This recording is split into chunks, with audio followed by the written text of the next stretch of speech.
Hey guys, how's it going? Mithra14 here, and today we'll be talking about the upcoming Research and Priority Ships update to Azure Lane. So with Research, it'll be a new feature implemented in the EN servers, combining Dorm and Academy into living space to make room for the new Research button that will be part of the lower UI. Jumping right into it, if we go into the Research tab, we get access to go to either the Research Lab or the Research dock. We won't worry about the research lab just yet, but just think of them as a new form of commissions to get materials. But we will be focusing on the research dock because that is where the meat and potatoes of the Azure Lane endgame is. This is where we will get to see all of the priority ships. Listing them off one at a time, we currently have the Lyfo Heavy Cruiser St. Louis. We have the HMS Light Cruiser Neptune, the HMS Battleship Monarch, the IJN Heavy Cruiser Ibuki, IJN Battleship Izumo, and the KMS Heavy Cruiser Rune.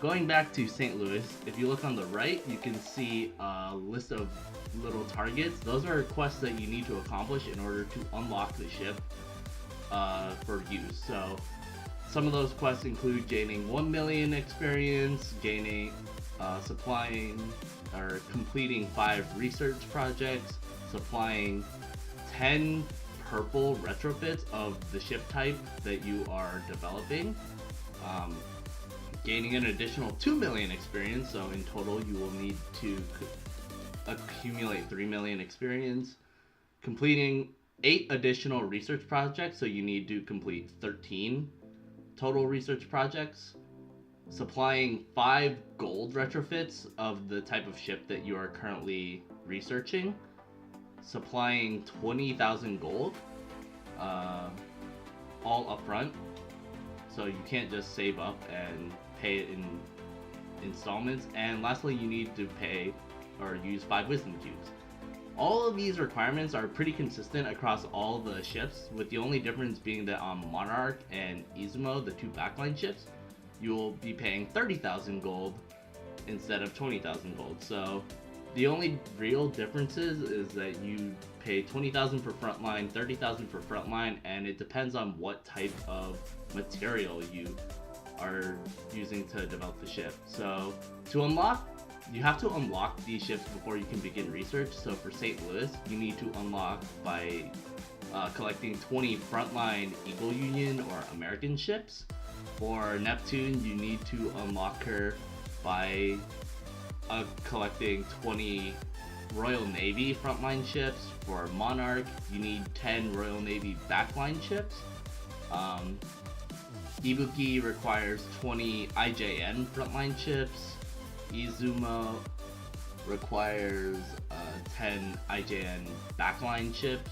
And Rune requires 7 KMS frontline ships. So it's not too difficult since you just need to collect the ships, not really have them at a certain level, as long as you have them in your collection. And one last thing to note is that you cannot research more than 1 ship at a time. In fact, if you do try to do so, you will be forced to take a 24-hour pause on the current ship you are researching before you begin researching a new ship. You're probably wondering, why should I do research when it arrives in the EN server? Well, priority ships are some of the strongest ships in the game. Most of them are strict upgrades over some of their more recognizable counterparts in the super rare in terms of stats or their skills, or a combination of the two.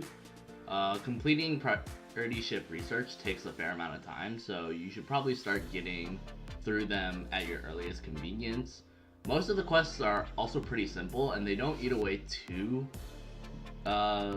much at your supplies, and the only real quest that takes time is the 3 million XP, since you have to gain the XP in sorties only with specific ship types. So you have to play PvE, the world maps and event maps with specific fleet compositions in order to gain the XP.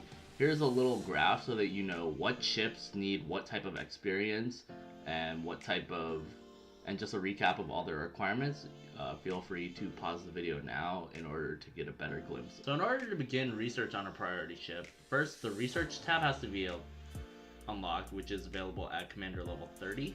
Every priority ship requires you to unlock them before you actually begin the research, but the unlock requirements are simple. All of them involve having a certain number of ships from a certain faction and type, and those will be listed at the table down below. So going into when you start a unlock and start a research, you'll notice that you only have access to target 1, which is the first 1 million. Every single target afterwards, while you are able to view them, requires 24 hours to unlock before you are able to complete them or begin them. So this is also why it's recommended that you start every single research project immediately. Lastly, we will talk about how priority ships work. Once they're unlocked, priority ships work mostly the same as other ships. The only main differences being that they cannot leave the dock, whether by retirement or by using them as enhanced materials. They cost slightly more fuel than an SR ship of the same type. They do not get limit broken by using gold bullets, which we will talk about a little bit later. And despite not getting limit break, they can still be leveled all the way to level 100 and awaken to 110 with no level cap impeding their progress. The last 2 points that I made are very important because this is where the research lab is especially significant. So going back to the research lab option that we talked about earlier in the video, the research lab, every day you will get 3 different research projects that you can complete. Research projects are kind of this combination of commissions and daily missions. The main difference is that you don't send a ship out to complete a research project. Instead, you have an attached task that you have to accomplish, which is usually something like map clearing, doing commissions, or supplying materials, which are usually like coins or wisdom cubes. But sometimes you have to give parts or blueprints. But once you complete a research project, a new set of 3 research projects will be available. So you pick one of the 3 to complete every single time, and it always cycles out. The reason why you want to do research projects is that if you are trying to unlock a priority ship, every single one of them requires 13 total research projects as part of their requirements. They reward you with purple and gold tier equipment blueprints, which go to equipment that are powerful, and some of them are only available through these blueprints, available only in research projects. And lastly, you get occasionally a strengthening unit, which is what you use to limit break a priority ship. So going into the research lab, you can see that I have a project completed, as highlighted by the complete, and if I press on it, I will immediately claim all the rewards. So you can see I get a lot of blueprints, but the more important thing is that I got a strengthening unit for St. Louis, so out of this research project. And then a new set of 3 research projects is unveiled. I can see what the 3 choices are by hovering them before choosing. So I have one that had wisdom cubes, I had one that required coins. I'm going to choose to do the coins one.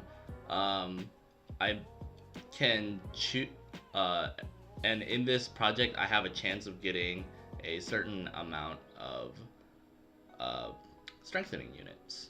So going back to priority ships and how they are limit broken, even though there isn't a level cap, you don't limit break priority ships by using gold bullets. Instead, every priority ship has development levels, which when you go from one development level to another acts sort of as a limit break. In order to increase the development level, you have to have the ship at a certain level and be given a certain amount of strengthening units, which are all mentioned in the table below. The real grind of priority ships and leveling them is that due to the RNG factor of obtaining the strengthening units that you want, it does take a good amount of time, since not all of them are guaranteed to come out of the research projects. However, just to mention a few important tools to help ease up on how many development strengthening units you need, you have access to what is known as the all strengthening unit, which you can exchange them in return for a specified quantity of a strengthening unit of your choice. So in the case of my Korean playthrough, I chose to exchange any of my all strengthening units into St. Louis, since she was the current chip that I was working on. Additionally, it might not happen all the time, but there is access to some of them in the metal shop. So in the same place where you get like material parts and like books in the metal shop, you can get strengthening units there. And in certain events, particularly in Korea and Japan and China, where they are doing some reruns, you have access to exchanging the event currency for all strengthening units for your own convenience. So those are just a few of the ways that you can get some strengthening units. And if you ever go back to the research stock, you can always keep track of them based on that number next to their icon. So for St. Louis at this given time, I had 64. This concludes my video on research and priority ships coming to E and Azure Lane. If you play Azure Lane yourself, if you play on the Aurora server, be sure to add me as a friend. My friend code is right above, is at the top, and to my left is my guild that I'm a part of. Be sure to join that as well. You are recruiting active players. Coming up, we will have an in-depth guide on each of the priority ships, as well as a brief guide on how to plan for research. If you enjoy this type of content, please like, comment, and subscribe. Thanks for watching.